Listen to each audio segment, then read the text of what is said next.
Hey everyone, so I'm going to show you the student side for Pear Deck. So I'm going to click up here and go to joinpd.com and I'm going to click enter and I'm going to enter the code my teacher provides. And I'll pick the student account and here it is. So this is the view that I have from my student account. All right, so in this particular Pear Deck, I added, one, it's self-paced, and two, I added a storyboard to the Pear Deck. So on this side is where my URL, if you were to add a URL to your Pear Deck, this is where it'll come up.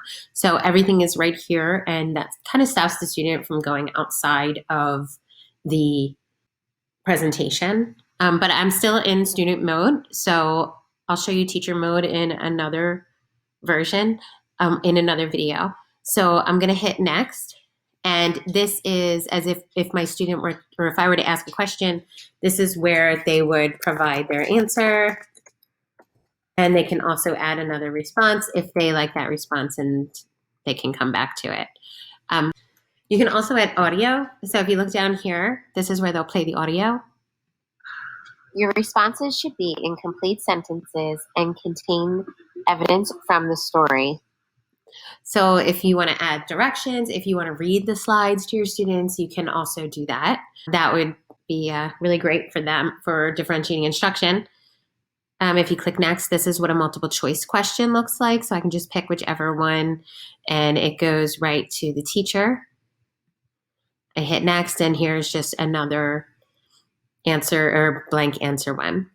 So if you look at the bottom here, this is the Immersive Reader function. I can click on Immersive Reader and here is the question. So this is another way that you can differentiate for students simply by turning Immersive Reader on, and then you don't have to add the audio for reading the slides. They can simply click on the books that were down here and it opens to this. You can click play. Hubris, excessive pride, or arrogance that and you can hit, they can listen to it. They can modify the voice settings. They can click on any of these things so they can change the text size, the color, and so on. You can identify the parts of speech and label the nouns and so on. And then if you click on this box, this is the best box. This is the best little tab ever, reading preferences. So here's some differentiation right here. You can do a line focus like you would have on the park. So you can turn the line focus on or off. You can change the language. This is really where things get awesome. I can change the whole document or I can just change it by word.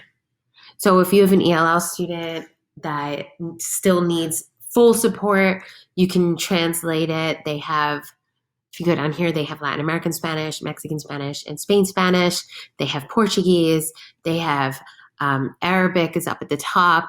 It's really unbelievable how much they have. They have Korean. They have Kiswahili. I'm just amazed at how much that they have. And talk about differentiating for your ELL students. It's unbelievable. Now, maybe your students only need some support, so maybe they wouldn't know what hubris was. It'll translate just the word, so you can start to maybe wean them off of full translations where they're starting to learn more English and they only need it for certain words. This is a total game changer for ELL. If we click back and we go right back to where we were, and once we get to the end,